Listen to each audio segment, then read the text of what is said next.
Time you're getting an accumulation of about 3 to 4 inches up there, you do want to start thinking about having it cleared because it will start to block off the vents and the plumbing stacks, and you definitely want to have your attic space breathing all throughout the winter, as well as your sewer gases need a place to escape.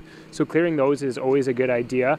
As well as if you're having issues with ice building up on the roof, you do want to get the first 3 or 4 feet of snow pushed off. If you were to try to do this yourself, what would kind of be the safest way to try and do it? The safest way as a homeowner is definitely to use a roof rake from the ground. So a roof rake is basically an inverted snow shovel with a long handle, and you use it from the ground to pull the snow off down onto the ground. Rooftop snow removal should be done by professionals and someone that is fully insured. You're telling me here you kind of do this for your guys as kind of a service for people who have done roofs through you? Yeah, exactly. It's not something that we really advertise as a service that we do, but we want to offer this service to Wheatland customers because we don't want to leave them searching for other companies to be doing this.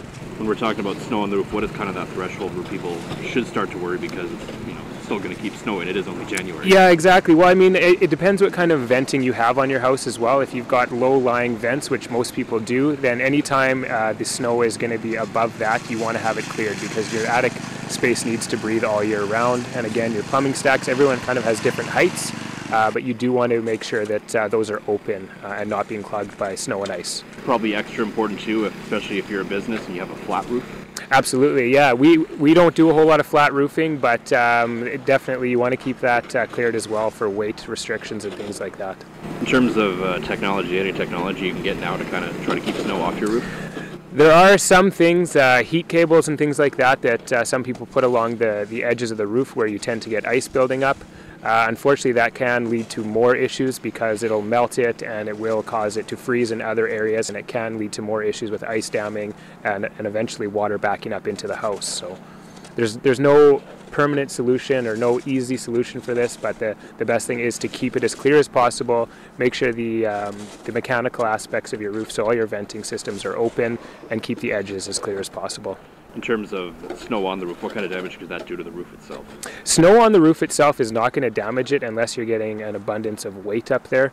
But for the average home, it's not the snow that's going to damage it. It's that your system, your roofing system is not going to be working because the air is not escaping from your attic space, which leads to a lot of hot air and moisture in the attic.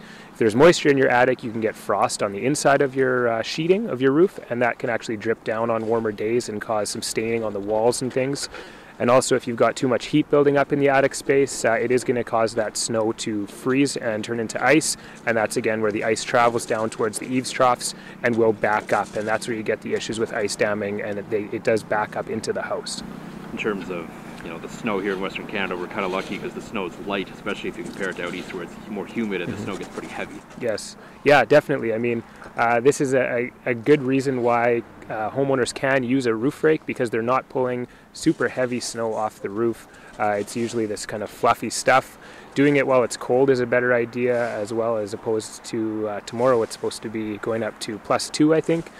This snow is going to be a lot harder to move when it becomes that dense, icy snow.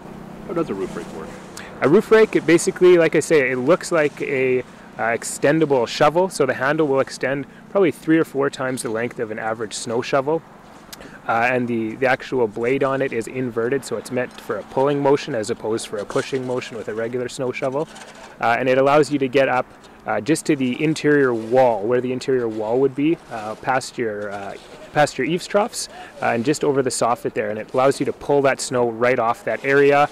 And what that does is it allows the sun to get at that area and keep it clear when we do get those nicer days. You're not going to have as many issues with ice. So you couldn't clear your entire roof with one? No, it's just recommended to use these to clear the edges of your roof, exactly.